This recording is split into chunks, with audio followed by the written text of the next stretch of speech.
यदि आप हमारे बीच पिछले हफ्ते थे, तो पिछले हफ्ते हम लोगों ने इस विषय पे हमने अध्ययन किया था वचन के माध्यम से कि आप पवित्र आत्मा के वरदानों में कैसे कार्य कर सकते हैं। How do you operate in the gifts of the Holi spirit. कई बातों को मैंने आपसे साझा किया था, कई बातों के बारे में मैंने आपको इस टॉपिक के विषय में मैंने आपको समझाने की कोशिश की थी। आशा करता हूँ कि आपको याद है। जो वचन अभी तक हमने पढ़ा था, उसी वचन को फिर से एक बार पढ़ेंगे हम लोग। पहले कुरिन्थियों के 12 अध्याय में परमेश्वर का वचन ऐसा कहता है कि परंतु अब अंग तो बहुत से है, परंतु देह एक ही है। आंख हाथ से नहीं कह सकती मुझे तेरा प्रयोजन नहीं, और ना सिर पाँव से कह सकता है मुझे तुम्हारा प्रयोजन नहीं।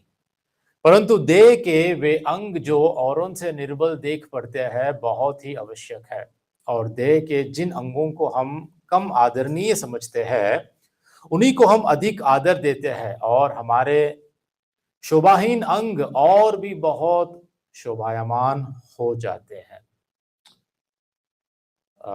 पद 24, फिर भी हमारे शोभायमान अंगों को इसका प्रयोजन नहीं, परंतु परमेश्वर ने देह को ऐसा बना दिया है कि जिस अंग को घटी थी उसी को और भी बहुत आदर हो, ताकि देह में फूट ना पड़े, परंतु अंग एक दूसरे की बराबर चिंता करे। इसलिए यदि एक अंग दुख पाता है तो सब अंग उसके साथ दुख पाते हैं, और यदि एक अंग की बढ़ाई होती है तो उसके साथ सब अंग आनंद मनाते हैं। पिछले हफ्ते मैंने इन्हीं बातों को समझाते हुए मैंने आपको बताया था कि पवित्र आत्मा के वरदान जब किसी विश्वासी को कलीसिया के बीच जब दिया जाता है तो वह वरदान इतना महत्वपूर्ण है जैसा कि हम अपने शरीर के हर अंग को आवश्यक समझते हैं, महत्वपूर्ण समझते हैं। ऐसा कोई अंग नहीं है जिसको हम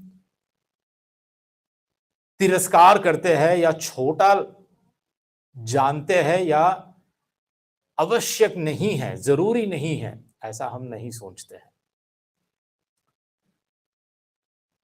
मैंने आपको एक उदाहरण दिया था वरदानों के विषय में कि परमेश्वर कलीसिया के बीच में विश्वासियों में किस रीति से वरदानों का उपयोग करता है। हम वरदानों में हम किस रीति से हम कार्य कर सकते हैं कलीसिया के बीच में।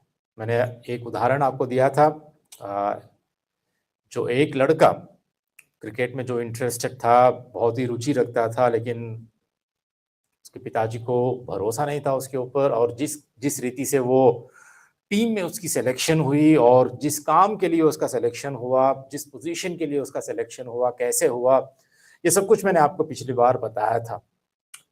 तो मेरा कहने का ये मतलब है कि बिल्कुल उसी तरह परमेश्वर भी हर एक विश्वासी को आत्मिक वरदान इस रीति से देता है कि ये आत्मिक वरदान सही रीति से कलीसिया के बीच उपयोग हो पाए। जिस रीति से इस लड़के की निपुणता जहां पर उपयोग होना चाहिए, जिस रीति से उपयोग होना चाहिए टीम में, वहां पर एग्जैक्टली मैच हुआ, एग्जैक्टली फिट हुआ। उसी रीति से कलीसिया के बीच में भी परमेश्वर हर विश्वासी को, ठीक है, चाहे वो यहां का प्रचारक हो या कलीसिया का अगुवा हो, कलीसिया का डीकन भी क्यों ना हो, या कलीसिया का काउंसलर भी हो, या कलीसिया में कोई भी काम करने वाला व्यक्ति क्यों ना हो, परमेश्वर हर विश्वासी को ऐसे खड़ा करता है, ऐसे वरदानों को देता है ताकि वो एग्जैक्टली उस कार्य के लिए तैयार रहे, ताकि कलीसिया का भला हो, विश्वासियों का भला हो। और हमने देखा था कि ये एक पद के बारे में नहीं, एक पोजीशन के बारे में नहीं है। जब कभी परमेश्वर हमको वरदानों से भरता है, वरदान देता है, ये वरदान हमारे पोजीशन या हमारे पद के विषय में नहीं है, ये एक उद्देश्य को पूरा करने, एक पर्पस को पूरा करने के विषय में है। ठीक है, ये बात हमें जानना जरूरी है, वरना कलीसिया में ऐसा हो जाता है, फूट पड़ने लगती है कि एक अंग बड़ा है और एक छोटा है, एक महत्वपूर्ण है, एक बेकार है, निकम्मा है, नालायक है और काम का नहीं है। ऐसे आज कई कलीसियाओं में हो रहा है जहां पर केवल कुछ चुने हुए लोग ही जो दिखाई पड़ते हैं स्टेज पर या और कहीं पर, लेकिन जो पीछे होते हैं, स्टेज के पीछे होते हैं, जो जो काम करते हैं, उनका कोई महत्व होता ही नहीं है। लेकिन परमेश्वर का वचन हमको सिखाता है कि हर अंग, हर विश्वासी जिनको जो वरदान मिला है परमेश्वर के द्वारा, वो महत्वपूर्ण है और वो आवश्यक है। हम किसी रीति से भेदभाव नहीं कर सकते जिसके द्वारा कलीसिया में फूट हो जाए। ठीक है। और हमने इस विषय पे भी हमने देखा कि आप पवित्र आत्मा के वरदान कैसे प्राप्त करते हैं। मैंने एक बात आपको महत्वपूर्ण बात बताई, जरूरी बात बताई, क्योंकि आजकल बहुत ही इस रीति से लोग कोशिश करते हैं कि कोई एक बड़े महान परमेश्वर के दास आपके पास आते हैं, आपके सर के ऊपर हाथ रखकर प्रार्थना करते हैं और उनके द्वारा कोई वरदान आपको मिल जाए। लेकिन हमने देखा है कि पहले कुरिन्थियों के 12 अध्याय में जो वचन कहता है, परंतु ये सब प्रभावशाली कार्य वही एक आत्मा करवाता है जो और जिसे जो चाहता है वह बांट देता है। मतलब वरदान कौन बांटता है? प्रार्थना करने वाले अगुवे नहीं, आपके ऊपर हाथ रखने वाले पासवान नहीं, पवित्र आत्मा ही है, परमेश्वर है जो वो चाहता है, जैसा वो चाहता है, जिसको जो वरदान देना चाहता है वह उसको बांट देता है। वो अपनी इच्छा, अपनी संप्रभु इच्छा के अनुसार वो वरदान उन लोगों को बांट देता है।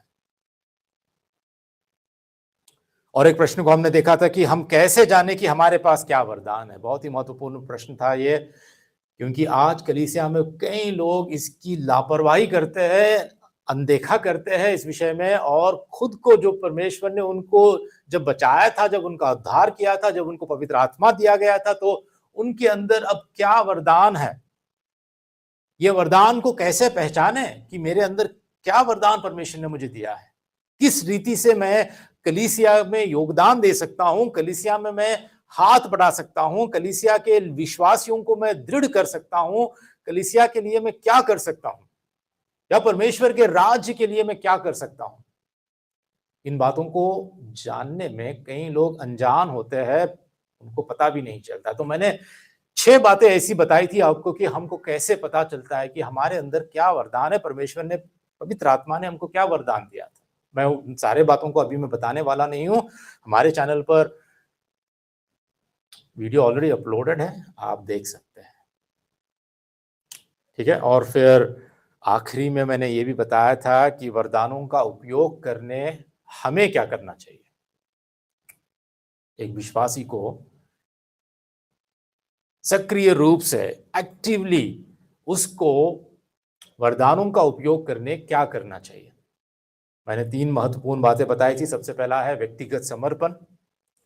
जब तक हम व्यक्तिगत रूप से अपने आप को कलीसिया के प्रति, परमेश्वर के प्रति, सुसमाचार के प्रति, सेविकाई के प्रति, हम जब तक अपने आप को समर्पित नहीं करते, तब तक आप इसकी उम्मीद भी ना करो कि परमेश्वर आपका उपयोग कर पाए। जो बर्तन स्वामी के लिए तैयार नहीं है, जो बर्तन स्वामी के लिए अपने आप को शुद्ध नहीं रखता, अपने आप को अर्पित नहीं करता, परमेश्वर के हाथों में अर्पित नहीं करता, अपनी इच्छाएं, अपने जीवन के मकसद, अपने धन दौलत, अपना समय, अपना सब कुछ जो स्वामी के हाथों को अर्पित नहीं करता, वह बर्तन स्वामी के हाथों में कभी उपयोगी नहीं बन सकता। जब तक हम अपने व्यक्तिगत समर्पण को नहीं देखते, नहीं जांचते, जब तक हम लोग प्रभु के हाथों को अपने आप को अर्पित नहीं करते, आप इसकी उम्मीद भी नहीं कर सकते कि परमेश्वर आपका उपयोग कर पाएगा। जिंदगी बीत जाएगी, दिन बीत जाएंगे, लेकिन कभी भी परमेश्वर के राज्य के लिए हम अपने आप का उपयोग नहीं कर पाएंगे। इसलिए व्यक्तिगत समर्पण ये बहुत जरूरी है। दूसरी बात मैंने ये भी बताया था कि आत्मिक वरदानों के विषय में हम अज्ञात ना रहे, अनजान ना रहे। पौलुस तो पहले कुरिन्थियों के 12 अध्याय का सबसे पहला वचन यही, सबसे पहला पद यही कहता है कि मैं नहीं चाहता कि आप या कोई विश्वासी आत्मिक वरदानों के बारे में अज्ञात रहे। कई सारे लोग अज्ञात है, कई सारे लोगों को पता भी नहीं है, कई सारे लोग इसका नजरअंदाज करते हैं। और फिर मैंने ये भी बताया था कि आत्मिक वरदान की उपेक्षा ना करें, हम इसको नेग्लेक्ट नहीं करना चाहिए। आत्मिक वरदानों की हमें उपेक्षा नहीं करनी चाहिए। हमें मांगना है, हमें पूछना है, हमें छानबीन करनी है, हमें अपने आप को परखना चाहिए और परमेश्वर से मांगते रहना चाहिए। ठीक है, ये सारी बातें मैंने पिछले हफ्ते बताए थे, थोड़ा सा आपको मैं बताना जरूरी समझा हूं क्योंकि इन्हीं बातों से आज हम कंटिन्यू करने वाले हैं और एक टॉपिक पे हम जाने वाले हैं और उसका टॉपिक या उसका शीर्षक ये रहेगा कि क्या सभी आत्मिक वरदान अभी भी सक्रिय और उपलब्ध है। ठीक है, और all spiritual gift still active and available. थोड़ा सा आज का जो संदेश है, हो सकता है कि आप पहली बार सुन रहे हैं, हो सकता है कि आपने कभी नहीं सुना होगा, हो सकता है कि ये बातें थोड़ी सी टेक्निकल हो सकती है, तकनीकी बातें जिसको कहते हैं ना, जिसमें हमको थोड़ा सा अपने दिमाग पर जोर लगाना पड़ेगा कि क्या हो रहा है यहाँ पर, क्या बोल रहे हैं भैया यहाँ पर, क्या समझा रहे हैं हम पास्टर जी। यहाँ थोड़ा सा दिमाग लगाना पड़ेगा, सोच समझ और दिमाग पे जोर, ये बातें ध्यान में रखनी पड़ेगी। ठीक है, तो आज हम देखने वाले हैं कि जितने भी आत्मिक वरदानों के बारे में हमने आज तक डिस्कस किया, ये सारे आत्मिक वरदान क्या आज के दिन भी सक्रिय है, क्या उपलब्ध है कलीसिया में, कलीसिया के बीच विश्वासियों के लिए। क्या आज भी परमेश्वर जिस रीति से बाइबल में हम देखते हैं आदि कलीसिया में जो जो वरदान जो उपलब्ध थे उनके लिए, तो आज क्या वह वरदान हमारे लिए भी उपलब्ध है? वो सारे वरदान क्या हमारे लिए उपलब्ध है? वो सक्रिय है, वो आज भी काम कर रहे हैं? ये बातों को आज हम देखने वाले। देखिए, बहुत से सम्मानित धर्मशास्त्री, थियोलॉजियंस और कई सारे बाइबल से प्रेम रखने वाले मसीही लोग भी, ठीक है, इस बात पर असहमत है, मतलब सहमत नहीं है कि क्या सभी वरदान अभी भी वैसे ही है जैसे वे बाइबल में थे। और यहां पर आप स्क्रीन पे जो देख रहे हैं ये दो वर्ग वाले, ठीक है, दो ग्रुप्स, एक कहते हैं हम कंटिन्यूशनिस्ट और दूसरे है सेसेशनिस्ट। अब ये क्या है मैं आपको समझाता हूं, लेकिन अगर आप किसी से पूछते हो कि क्या आज भी सभी आत्मिक वरदान सक्रिय है, उपलब्ध है, तो कुछ कहेंगे हाँ अभी भी है, अभी भी सक्रिय है, सारे के सारे वरदान अभी भी उपलब्ध है और सक्रिय है। दूसरे कहेंगे, और एक वर्ग वाले कहेंगे कि इनमें से ज्यादातर वैसे ही है जैसा बाइबल में थे, वैसे ही ज्यादातर, लेकिन कुछ वरदान बुनियादी थे,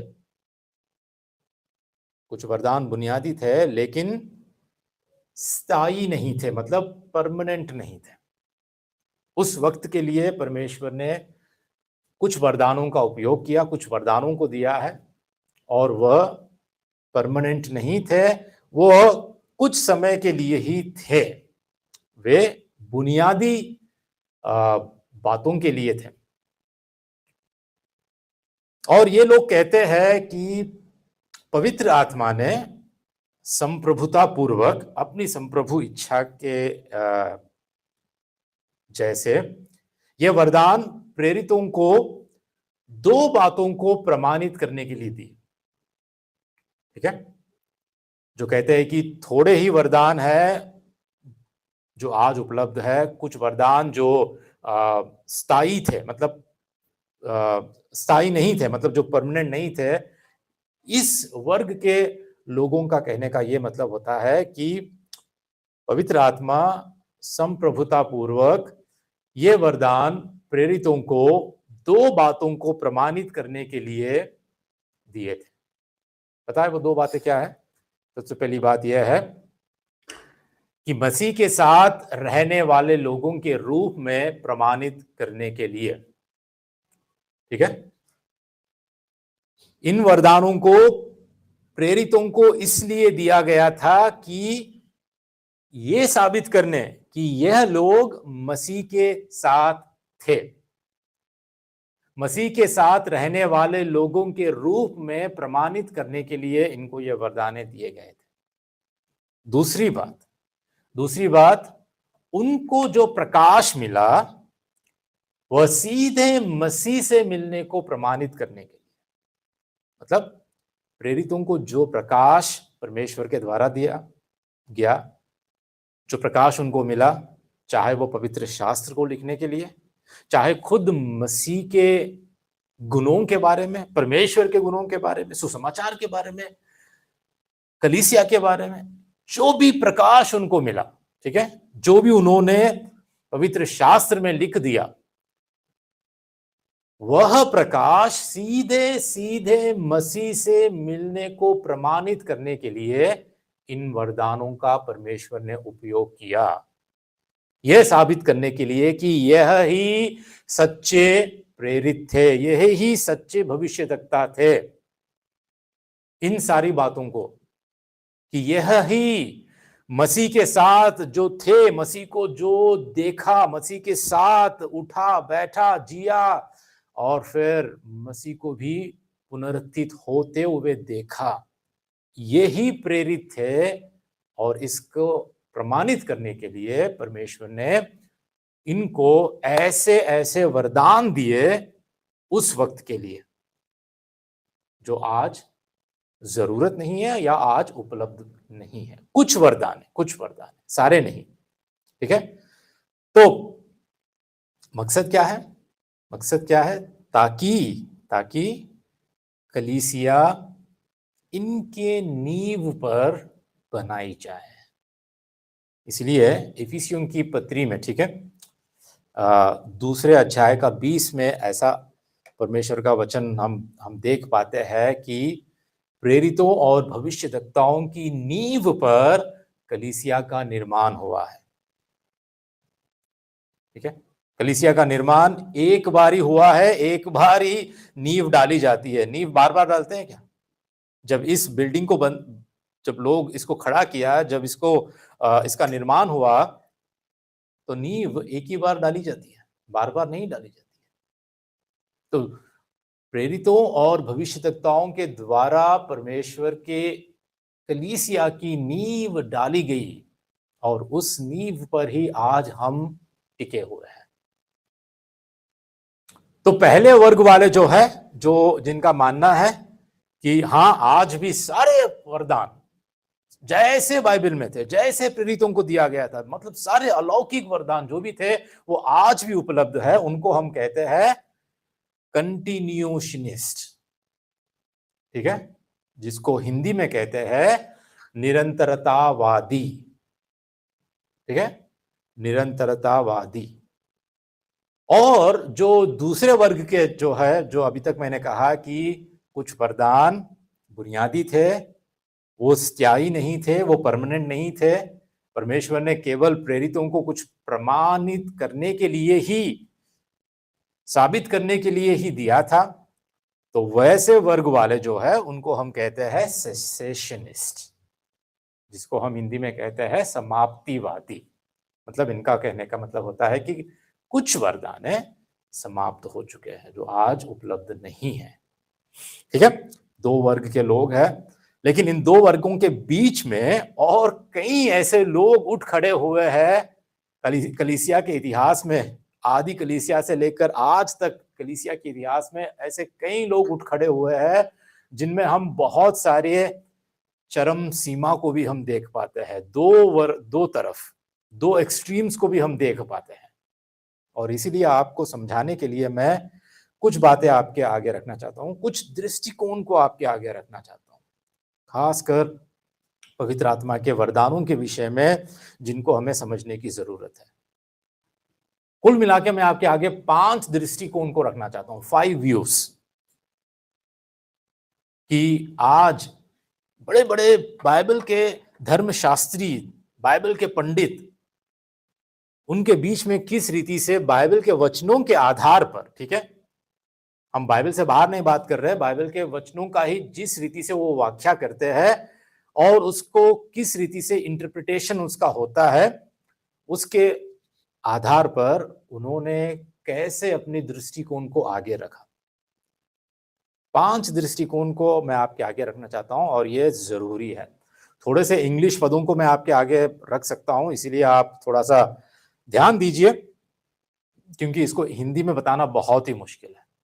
ठीक है, सबसे पहला दृष्टिकोण, ठीक है, इसको हम कहते हैं third wave charismatic and new apostolic reformation.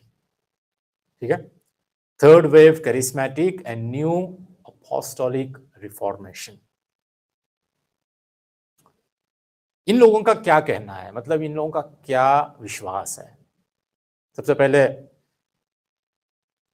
इनका विश्वास यह है कि आज भी प्रेरित है, आज भी भविष्य देखता है, एग्जैक्टली जैसे जो बाइबल में ओरिजिनल प्रेरित थे, ओरिजिनल भविष्यवक्ता थे, बिल्कुल उन्हीं की तरह इनका विश्वास होता है कि आज भी वैसे ही प्रेरित, वैसे ही भविष्यवक्ता है। और इसलिए ये अपने आप को अपोस्टल, प्रेरित, प्रोफेट कहते हैं, अपने आप को भविष्यवक्ता कह के बुलाते हैं।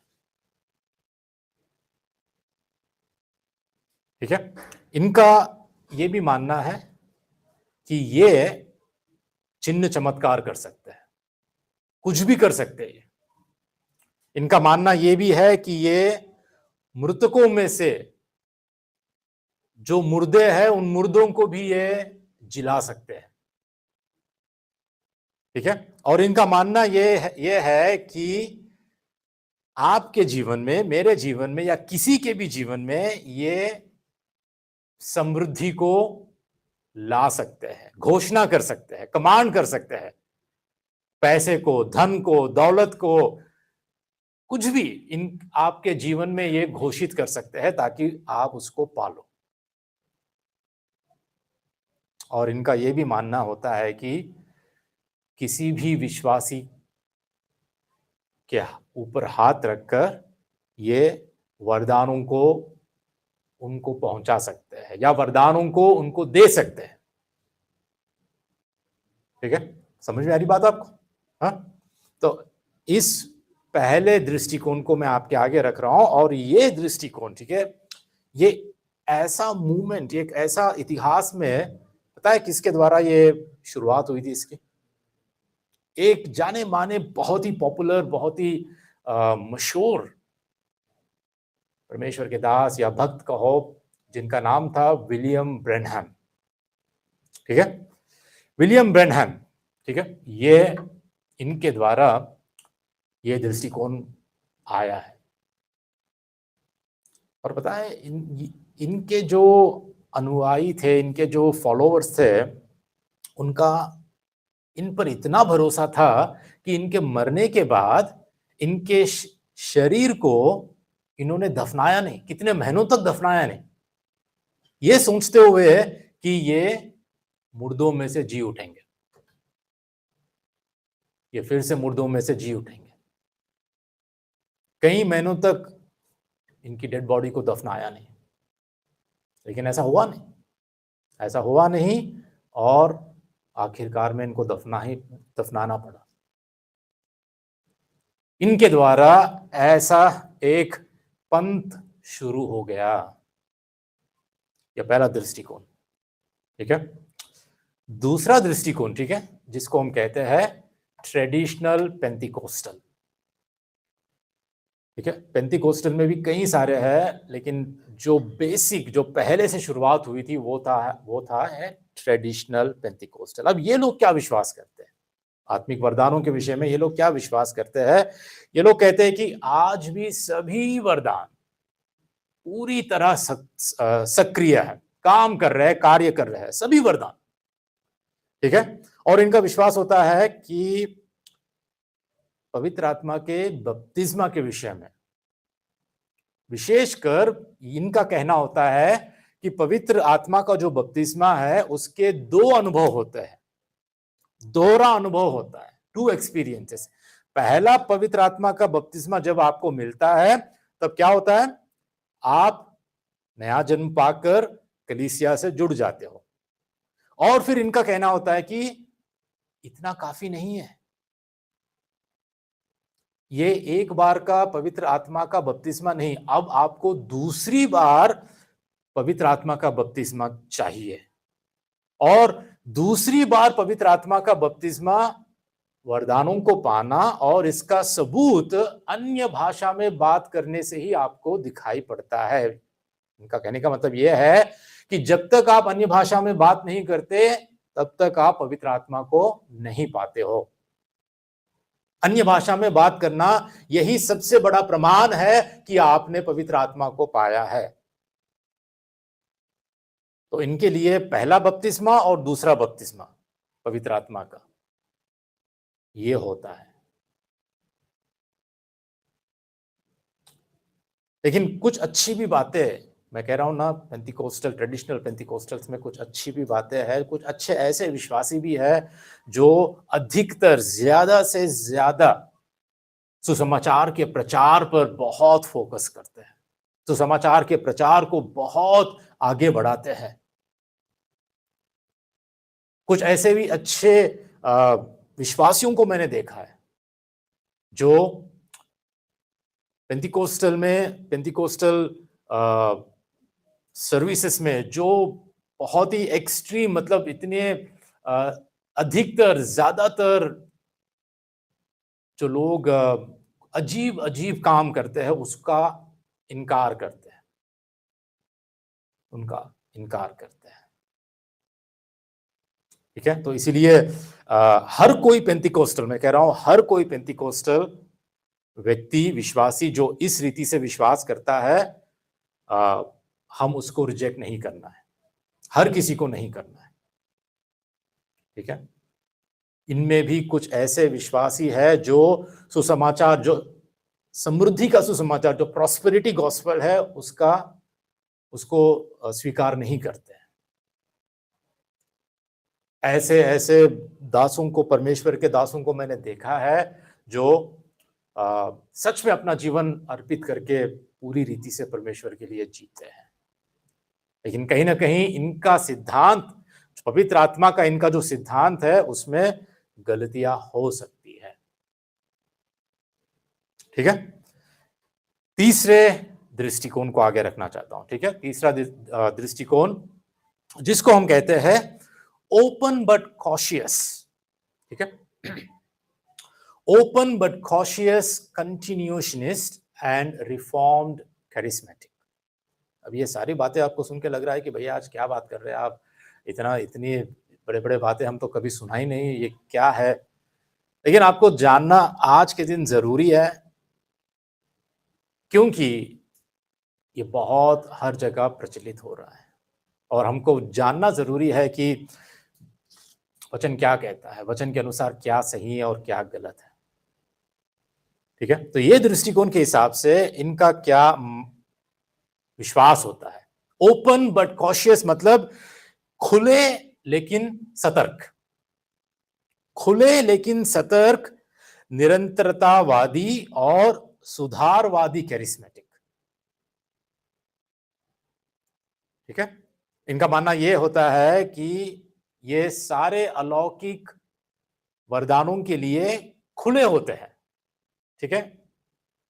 खुले होते हैं मतलब इनका दिमाग, इनका सोच और विचार, इन्होंने कभी भी ऐसा नहीं कहा है कि नहीं सब कुछ बंद हो गया, सब कुछ समाप्त हो गया। ये खुले होते हैं और इनका विश्वास होता है कि हमें आत्मिक वरदानों के लिए तलाश करनी चाहिए, हमको मांगना चाहिए, हमको उसके लिए तत्पर होना चाहिए। ये कुछ पेंटिकोस्टल्स जो बहुत ही अजीब-अजीब काम करते हैं, अजीब-अजीब व्यवहार करते हैं, जो भिन्न-भिन्न चरम सीमा तक पहुंचते हैं, उनके प्रति ये बहुत ही सतर्क रहते हैं, बहुत ही सतर्क रहते हैं।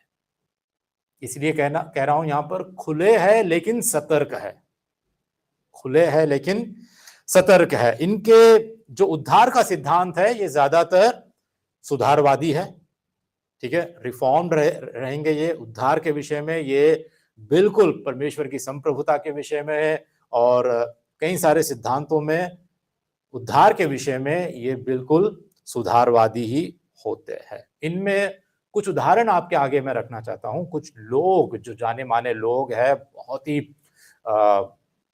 आज की कलीसिया के बीच ऐसे लोग हैं जो जिनका दृष्टिकोण ये है। सबसे पहले तो जॉन पाइपर, ठीक है, जॉन पाइपर आपको पता है, जॉन पाइपर का दृष्टिकोण ये है, ठीक है। जॉन पाइपर ऐसा भी कहते हैं कि मैंने कई सालों तक अन्य भाषा के वरदान के लिए मैंने प्रार्थना की, कई सालों तक मैंने भविष्यवाणी के वरदान के लिए मैंने प्रार्थना की, लेकिन अंत में ये कहते हैं कि मैं एक्सेप्ट करता हूं, मैं अंगीकार करता हूं कि मेरे पास ये वरदान नहीं है, परमेश्वर ने मुझे ये वरदान नहीं दिए हैं। लेकिन ये खुले हैं, मतलब आज भी ये इंतजार कर रहे हैं कि हो सकता है कि परमेश्वर मुझे ये वरदान दे, हो सकता है कि मुझे अन्य भाषा बात करने या मुझे भविष्यवाणी करने का वरदान दे, ठीक है। तो जॉन पाइपर, वेन ग्रूडम, ये और एक परमेश्वर की दास है, थियोलॉजियन है, डी.ए. कार्सन, ठीक है, डी.ए. कार्सन, ये भी बहुत जाने माने व्यक्ति है। तो ऐसे लोग भी हैं जो बहुत ही विश्वास योग्य है और सुसमाचार के विषय में, उद्धार के विषय में, वचन के विषय में बहुत ही विश्वास योग्य लोग ठहरे हैं, जिनके विषय में हम इस दृष्टिकोण को हम देख पाते हैं। और कॉस्टिहिन, ठीक है, कॉस्टिहिन जो बेनिहिन के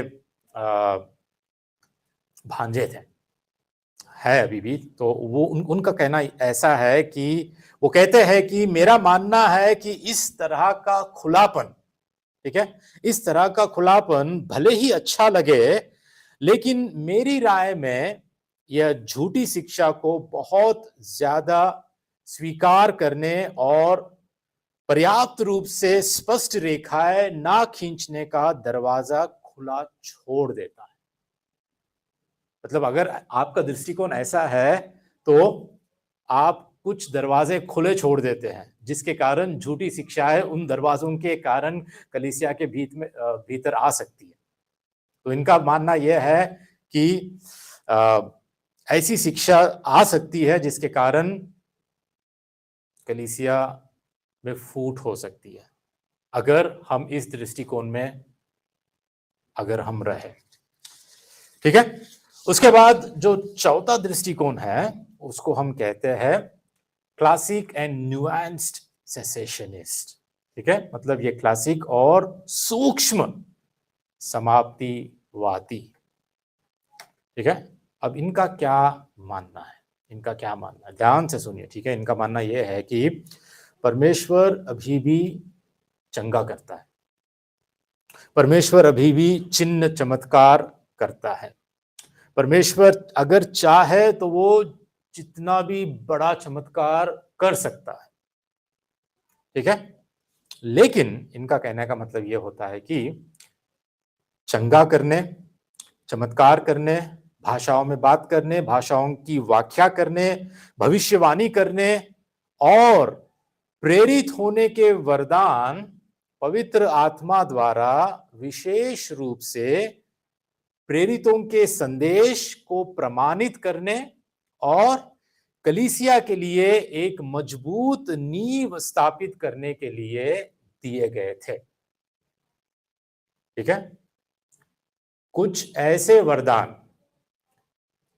प्रेरितों को दिए गए थे उस वक्त, विशेष करके उनको प्रमाणित करने और कलीसिया के नींव को निर्माण करने के लिए। ठीक है, इनका यह विश्वास होता है कि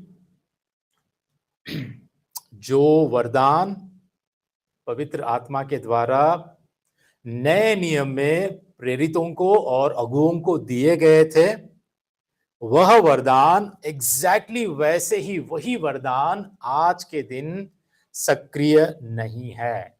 साधारण रूप से, ठीक है, साधारण रूप से विश्वासियों के बीच वैसे ही वरदान आज सक्रिय नहीं है। और इनका कहना है कि आप चंगाई के लिए प्रार्थना कर सकते हो, परमेश्वर आज भी चंगा करता है, परमेश्वर आज भी चमत्कार करता है, और परमेश्वर के अलौकिक कार्यों को आप अपने तहे दिल से स्वीकार कर सकते हैं। लेकिन आप कलीसियाओं के बीच में, लोगों के बीच में किसी ऐसे एक व्यक्ति के पास जिसके पास चंगाई करने का वरदान है, उसकी तलाश में आप मत जाइए अपनी बीमारी को लेकर कि अगर मैं यहां जाऊं वहां जाऊं, कोई मेरे बारे में भविष्यवाणी कह देगा या कोई मुझे चंगाई दे देगा। ऐसा इनके पीछे ये लोग नहीं भागते कि इस जगह चले गए, इस मीटिंग में चले गए, अरे उसके पास चंगाई करने का वरदान है तो मुझे जाना चाहिए और वहां पर मुझे चंगाई मिल सकती है। इनका कहने का है आप परमेश्वर से ही मांगो तो परमेश्वर आपको चंगाई दे सकता है, परमेश्वर आपके जीवन में चमत्कार कर सकता है। इनका मानना यह होता है कि यदि किसी के पास कोई वरदान है तो वह वरदान पवित्र शास्त्र की जो परिभाषा है, जो मैंने पिछली बार समझाया कि हर वरदान के बारे में मैंने समझाया कि उसकी परिभाषा क्या है, उससे मैच होना चाहिए। जिस रीति से प्रेरितों और नए नियम के अगुवे जो मुर्दों को जिंदा किए, हर बीमारी को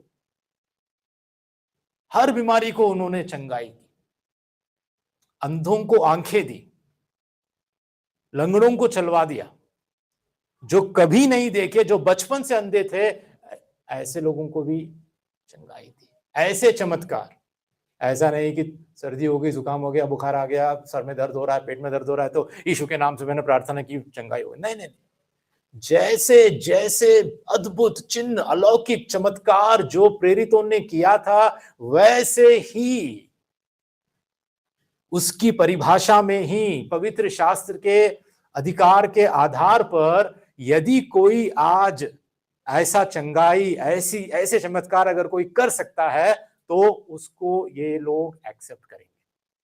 तब तक ये नहीं करेंगे, तब तक ये स्वीकार नहीं करेंगे, तब तक ये नहीं मानेंगे इस दृष्टिकोण वाले कि उसके पास कोई वरदान है, ऐसा वरदान है। ठीक है, तो पता है ऐसे दृष्टिकोण रखने वाले कौन से भक्त हम देख पाते हैं? आपको सुनकर अचंभा रहेगा। यहां पर अगर आप इन फोटोज को देख रहे हैं तो इनमें से लोग जो है यहां पर, उनके नाम मैं पढ़कर सुनाता हूं, ठीक है। Thomas Schreiner, John MacArthur, Paul Washer, R C. Sproul, Justin Peter, Voddie Baucham, Saint Augustine, John Calvin, Martin Luther, John Owen, Charles Spurgeon, Jonathan Edwards, इन सभी लोगों का यही दृष्टिकोण है, यही दृष्टिकोण है। अब ये सारे भक्त, मैं कह रहा हूं मुझसे भी, आपसे भी, हम सभी से भी अधिक बाइबल को जानने वाले हैं, पवित्र शास्त्र की व्याख्या को सही रीति से, स्पष्ट रीति से हमसे ज्यादा इन्होंने किया है। लेकिन पिछली जो तीसरे दृष्टिकोण के बारे में और इस दृष्टिकोण के बारे में मैंने जो बताया, हम एक दूसरे से मेल मिलाप रख सकते हैं। अभी भी, आज भी जॉन पाइपर, जॉन मैकार्थर एक ही सभा में बैठ के प्रचार करते हैं। उनके बीच में कोई मतभेद नहीं है, कुछ भेदभाव नहीं है। दृष्टिकोण अलग हो सकता है, लेकिन हमें सतर्क रहना है। ठीक है, अभी आप आखिरी जो दृष्टिकोण है उसको भी मैं आपके आगे रखता हूं। यह है फुल सेसेशनिस्ट। मतलब अभी तक ये जो चौथा दृष्टिकोण है, इसके सारी बातें ये लोग विश्वास करते हैं, लेकिन इसके बावजूद एक कदम और भी आगे बढ़कर इन लोगों का मानना है कि कोई वरदान नहीं है, पूरा समाप्त हो गया। मतलब फुल कंप्लीट रुकावट है इसके बारे में। परमेश्वर आज कोई चंगा नहीं करता, परमेश्वर आज कोई चमत्कार नहीं करता, मतलब सब कुछ खत्म हो गया। तो ये है फुल सेसेशनिस्ट, मतलब संपूर्ण रीति से ये समाप्तिवादी है। ठीक है, तो ये 5 दृष्टिकोण में अब आप अपने आप को जांच लो, अपने आप को परख लो। हो सकता है कि हमारे बीच कुछ लोग ट्रेडिशनल पेंटिकोस्टल, कुछ लोग ये चौथे या 5वें दृष्टिकोण वाले हो सकते हैं, कुछ लोग तीसरे दृष्टिकोण वाले हो सकते हैं।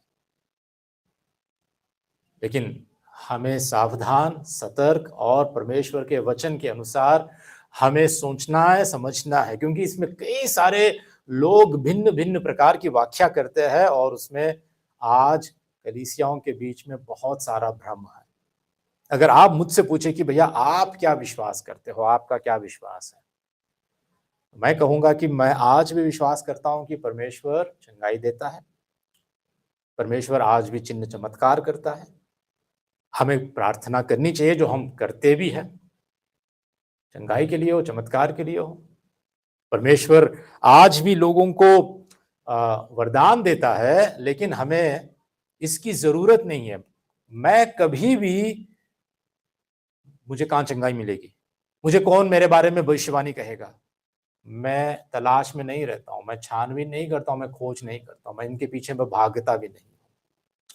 देखिए, मैं ये भी दावा नहीं करता हूं कि मेरे पास अन्य भाषा बोलने का वरदान है या भविष्यवाणी करने का वरदान है, नहीं है। मैं साफ साफ अंगीकार करता हूं, ये मेरे पास वरदान नहीं है, परमेश्वर ने मुझे नहीं दिया है। और यदि कोई दावा करता है, यदि कोई दावा करता है पवित्र आत्मा के वरदानों में कार्य करने का, तो मैं व्यक्तिगत रूप से बाइबल की जो परिभाषा है वरदानों के विषय में, उसकी समझ रखते हुए मैं परखता हूं, मैं टेस्ट करता हूं और मैं देखता हूं कि क्या बाइबल में जो विवरण दिया गया है, जिस रीति से प्रेरितों ने, भविष्यवक्ताओं ने जिस रीति से आत्मिक वरदानों में वह उपयोगित हुए थे या उन्होंने उपयोग किया था, कार्य किया था, आदि कलीसिया में जिस रीति से वरदानों का उपयोग किया गया था, क्या उस रीति से आज हो रहा है, मैं इसकी पुष्टि करने की मैं कोशिश करता हूं। अगर ऐसा नहीं है, तो जो कोई आत्मिक वरदानों के बारे में दावा करता है कि मुझे ये वरदान है, मुझे वो वरदान है, मैं अन्य भाषा में बात कर सकता हूं, मैं अन्य भाषा का व्याख्या कर सकता हूं, या मुझे चंगाई करने का वरदान है, या मुझे भविष्यवाणी का वरदान है, जब तक इसकी परख नहीं होती है, मैं उस व्यक्ति को कहता हूं कि चुप रहे, ये दावा जो करने वाले हैं ये झूठे हैं, मैं उन पर भरोसा कभी नहीं कर सकता हूं।